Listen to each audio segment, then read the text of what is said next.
Hi అండి, నమస్తే. Welcome back to our channel voice of Lakshmi. Valluru Sivaprasad garu రచించిన అమ్మా నాకు ఈ పెళ్ళి ఇష్టం లేదు అనే ఒక చక్కటి కథను వినేద్దామండి. ఇక కథ మొదలు పెడదామా? అమ్మా నాకు ఈ పెళ్ళి ఇష్టం లేదు. ఊర్మిళ మాటలకు కాత్యాయని తుళ్ళిపడింది. మంచి కుటుంబం, అబ్బాయి రూపసి, విద్యాధికుడు, ఆర్జనాపరుడు. పిల్లనిచ్చుకునే తల్లిదండ్రులు ఇంతకన్నా కోరుకునేది ఏముంటుంది? మంచి రోజు చూసి రేపో మాపో ముహూర్తాలు పెట్టుకుందామనుకుంటున్న తరుణంలో ఇదేమిటిలా అంటుంది? ఎలా చూసినా తమ స్థాయికి మించిన సంబంధం. ఏ కారణంగా కూతురిలా సాహసించి మాట్లాడుతుందో కాత్యాయనికి కొరుకుడు పట్టం లేదు. 3 ఏళ్లుగా రకరకాల సంబంధాలొచ్చాయి. సరిజోడు కాదనో, పద్ధతైన మనుషుల్లా లేరనో, ఆర్థికంగా సరితూగలేమనో ఏవేవో కారణాలు. ఏ ఒక్కటి ముడిపడలేదు. పెళ్ళి ఆలస్యం అవుతున్న కొద్దీ వయసు మీరిపోతుందేమోనన్న భయం. తమ కాలంలో పిల్లలు ఒకరినొకరు ఇష్టపడుతున్నారా లేదా అన్నంతవరకే చూసేవాళ్ళు తప్ప మిగతా విషయాలన్నీ పెద్దలే మాట్లాడుకుని ఖాయపరుచుకునేవాళ్ళు. ఇప్పటి పరిస్థితి అలా లేదు. పెద్దల ఇష్టాయిష్టాలు నామమాత్రంగా ఉంటున్నాయి. ఎందుకు ఇష్టం లేదు అడిగింది కాత్యాయిని. సమాధానం రాలేదు. మరోసారి రెట్టించింది కూతుర్ని. ఈ కాలం పిల్లలకి మేం చెప్పలేం తల్లి, ఆ చెప్పేదేంటో మీ నాన్నగారికే చెప్పుకో అంటూ చివాలన గదిలో నుంచి వెళ్ళిపోయింది కాత్యాయిని.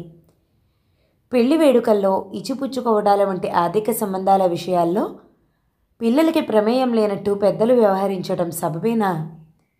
కట్న కానుకల గురించి మాకేం డిమాండ్లు లేవు. అబ్బాయికి లక్షల్లో జీతం వస్తుంది. మాకున్నది ఒక్కగానొక్కడు. బంధుమిత్రులంతా పెద్ద బలగమే ఉంది. పెళ్లి ఏర్పాట్లు మాత్రం ఘనంగా ఉండాలి.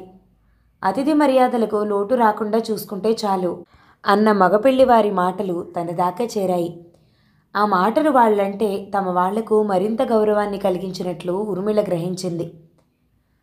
ఊర్మిళకిద్దామనుకున్న ఫ్లాట్ అమ్మితే 60 లక్షల దాకా వస్తుంది. వాళ్ళెటూ కట్నాలు అడగడం లేదు కదా.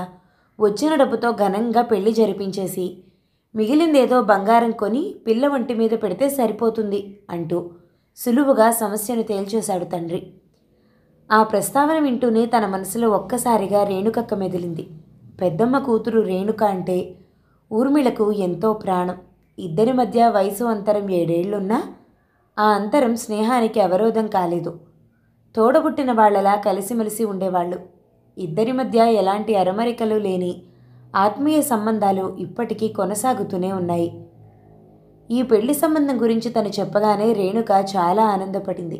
అన్ని విధాలా తగిన సంబంధమేనంటూ మెచ్చుకుంది. అయితే ఆ రోజుల్లో మగపెళ్లివారు రేణుక సంబంధం గురించి ఎలా మాట్లాడారో ఇప్పుడు వీళ్ళు అలానే మాట్లాడుతున్నారు.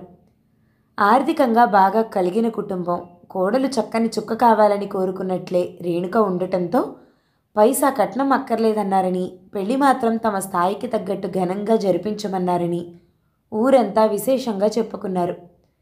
రేణుక ఎంతో అదృష్టవంతురాలని అంతా మురిసిపోయారు. పెదనాన్న కూడా పెళ్లి ఖర్చుకి ఏమాత్రం వెనకాడలేదు. ఊరంతా పందిరేసి రంగవల్లులద్ది ఎక్కడెక్కడి నుండో వంట వాళ్లను, వడ్డన వాళ్లను, సినీ సెట్టింగుల వాళ్లను, విద్యుత్ దీపాల వాళ్లను రప్పించి పెళ్లి అంగరంగ వైభవంగా జరిపించారు.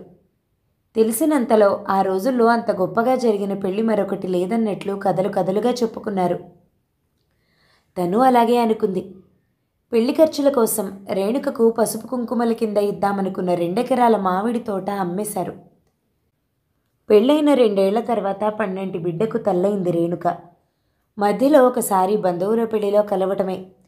పెళ్ళవక ముందంటే పండగనో పేరంటమనో ఏదో అంకతో తను వెళ్ళి 2-3 రోజులుండి సరదాగా గడిపి వస్తూ ఉండేది. బారసాలని కబురు చేస్తే తల్లితో కలిసి తను వెళ్ళింది. అమ్మతనం మూర్తీభవించిన రేణుక బొద్దుగా కూడా అనిపించింది. పాలిచ్చే తల్లి పుష్టిగా ఉండాలి కదే అంటూ తన ఆకారానికి తనే నవ్వుతూ కామెంట్ చేసింది. బంగారంతో చేసిన బ్రేస్లెట్ పిల్లాడి చేతికి తగిలించి తను ముద్దులాడసాగింది.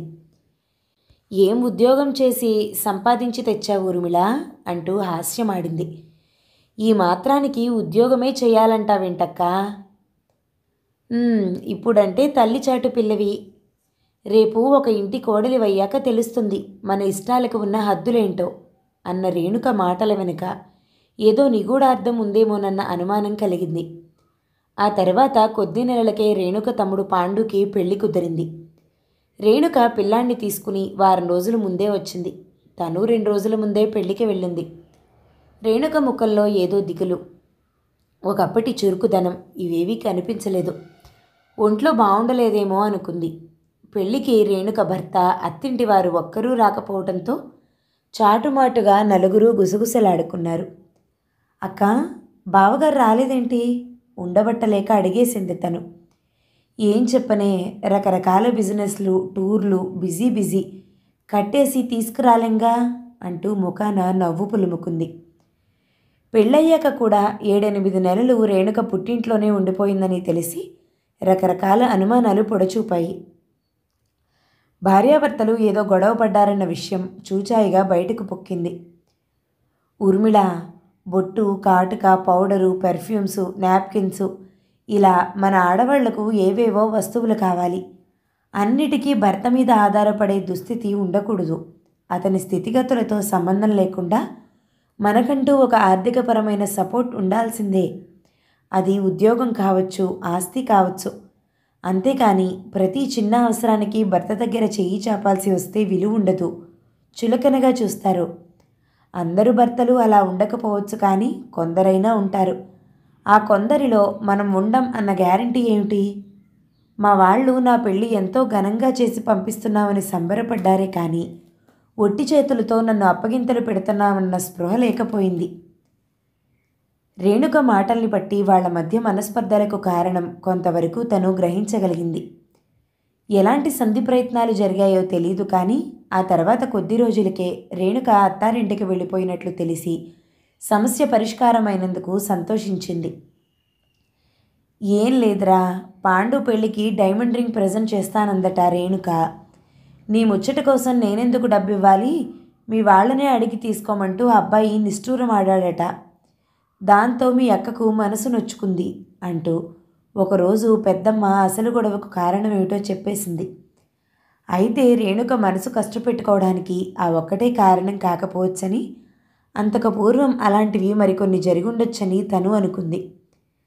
ఆ రోజు రేణుక విషయంలో పెదనాన్న ఎలా ఆలోచించారో ఇప్పుడు తన విషయంలో అమ్మానాన్నలు అదే విధంగా ఆలోచిస్తున్నారు. పెళ్లికి ఫంక్షన్ హాల్ అద్దె, డెకరేషన్, ఆహ్వాన పత్రికలు, మేళతాళాలు, వీడియోలు, ఫోటోలు, భోజనాలు, రిటర్న్ గిఫ్టులు, పెళ్లికి ముందు నిశ్చితార్థానికి స్టార్ హోటల్లో హాల్ రెంట్, డెకరేషన్, భోజనాలు వగైరా వగైరాలను కలుపుకుంటే మొత్తం 60 లక్షల దాకా అవుతుందని లెక్కలు వేస్తున్నారు. పెళ్లికి ఇంత హంగు ఆర్భాటాలు అవసరమా?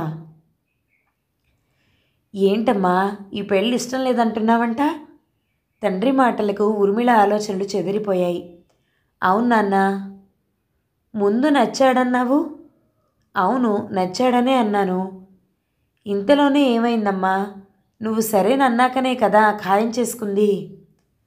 అబ్బాయి నచ్చడం వరకేనా నా ప్రమేయం? ఆ తర్వాత మీరు మాట్లాడుకున్న విషయాల్లో నా ఇష్టాయిష్టాలతో పని లేదా? ఏ విషయాల్లోనమ్మా? ఆచారాలు, పెట్టుపోతలు, ఆర్థిక విషయాలు మేం పెద్దవాళ్ళం మాట్లాడుకునేవి. వాళ్ళేం కట్నాలు కానుకల గురించి గొంతిమ్మ కోరికలు కోరలేదు కదా. కాకపోతే పెళ్లి మాత్రం గొప్పగా జరిపించమన్నారు. సానుకూలంగా మాట్లాడింది తల్లి. అవును, అందులో తప్పే ఉంది. పెళ్ళి తమ స్థాయికి తగ్గట్టు జరగాలన్నారు, అలాగే చేస్తామన్నావు. అంత ఘనంగా చేయడానికి అవసరమైనంత డబ్బు మన దగ్గర ఉండాలిగా.